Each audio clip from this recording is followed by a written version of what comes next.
Εθνική Ένωση Δήμων Ελλάδος και Ελληνική Εταιρεία Τοπικής Ανάπτυξης και Αυτοδιοίκησης, με τη συνεργασία του Υπουργείου Εσωτερικών, επιδιώκουν, μέσα από την τεχνολογία των βίντεο, να προσφέρουν στους αιρετούς και στο ανθρώπινο δυναμικό των Δήμων την πληρέστερη δυνατόν ενημέρωση σε θέματα που άπτονται της οργάνωσης και λειτουργίας των πρωτοβάθμιων οργανισμών τοπικής αυτοδιοίκησης.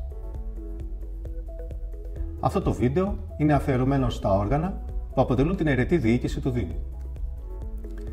Οι Δήμοι διοικούνται από το Δημοτικό Συμβούλιο, τη Δημοτική Επιτροπή και το Δήμαρχο.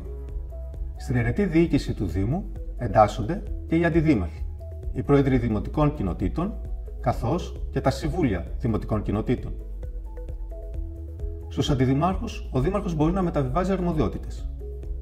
Στους προέδρους δημοτικών κοινοτήτων και τα συμβούλια δημοτικών κοινοτήτων, ο νόμος προβλέπει ρητά την άσκηση συγκεκριμένων αρμοδιοτήτων.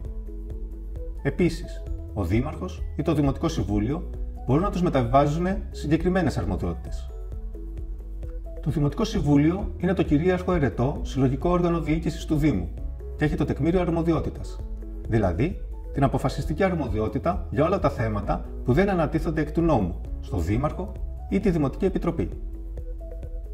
Είναι πολιτικό όργανο γιατί έχει άμεση πολιτική νομιμοποίηση από το εκλογικό σώμα. Είναι διοικητικό όργανο γιατί ασκεί αποφασιστικές αρμοδιότητες που αφορούν κατά κανόνα τοπικές υποθέσεις αλλά και την άσκηση συγκεκριμένων κρατικών αρμοδιοτήτων. Η νόμιμη λειτουργία του Δημοτικού Συμβουλίου και κατ' επέκταση η νομιμότητα στη λήψη των αποφάσεών του προϋποθέτει την νόμιμη συγκρότηση του Προεδρείου του Δημοτικού Συμβουλίου.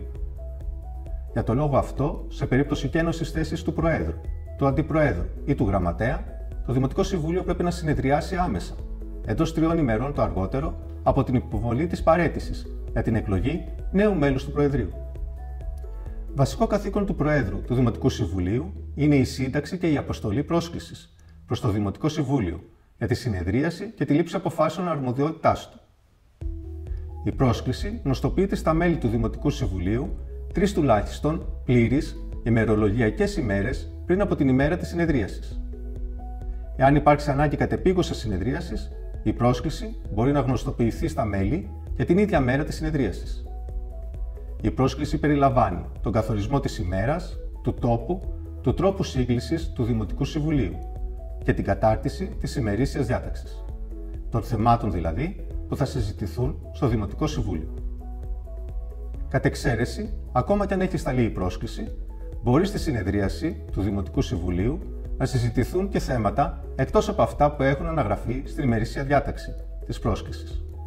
Το Δημοτικό Συμβούλιο συνεδριάζει υποχρεωτικά τουλάχιστον 1 φορά το μήνα και μπορεί να συγκαλείται με 4 τρόπους. Διαζώσεις, με τηλεδιάσκεψη με κάθε πρόσφορο μέσω ηλεκτρονικών υπηρεσιών, διαζώσεις και ταυτόχρονα με τηλεδιάσκεψη, μεικτή συνεδρίαση και απεριφοράς. 1 τουλάχιστον συνεδρίαση του Δημοτικού Συμβουλίου τον μήνα διεξάγεται υποχρεωτικά διαζώσεις. Στους νησιωτικούς και ορεινούς Δήμους, η μηνιαία συνεδρίαση δεν είναι υποχρεωτικό να διεξάγεται διαζώσεις. Για να είναι νόμιμη η συνεδρίαση του Δημοτικού Συμβουλίου, απαιτείται κατά την έναρξή της να υπάρχει απαρτία. Απαρτία συντρέχει όταν οι δημοτικοί σύμβουλοι που παρίστανται κατά την έναρξη της συνεδρίασης είναι περισσότεροι από τους απόντες. Τα μέλη του Συμβουλίου που είναι παρόντα κατά την έναρξη της συνεδρίασης λογίζονται ως παρόντα μέχρι το τέλος της συνεδρίασης, πλασματική δηλαδή απαρτία, ακόμα και αν μετά αποχωρήσουν. Σε περίπτωση που μετέχει στη συνεδρίαση πρόεδρος Δημοτικής Κοινότητας ή πρόεδρος Συμβουλίου Δημοτικής Κοινότητας, δεν υπολογίζεται για τη διαπίστωση της απαρτίας των μελών του Δημοτικού Συμβουλίου. Το Δημοτικό Συμβουλίο λαμβάνει αποφάσεις κατά κανόνα με την απόλυτη πλειοψηφία των παρόντων μελών και όπου ρητά προβλέπεται στο νόμο με την απόλυτη πλειοψηφία του συνόλου των μελών ή με άλλη ειδική πλειοψηφία.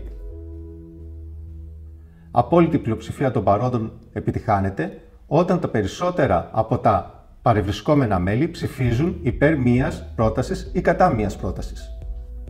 Σε περίπτωση ισοψηφίας και εφόσον η ψηφοφορία είναι φανερή, επικρατεί η άποψη υπέρ της οποίας στάσεται ο πρόεδρος. Αν κάποιο μέλος του Συμβουλίου αρνηθεί να δώσει ψήφο ή δώσει λευκή ψήφο ή δηλώσει ότι απέχει, τότε τα μέλη αυτά λογίζονται μεν ως παρόντα για την ύπαρξη απαρτίας,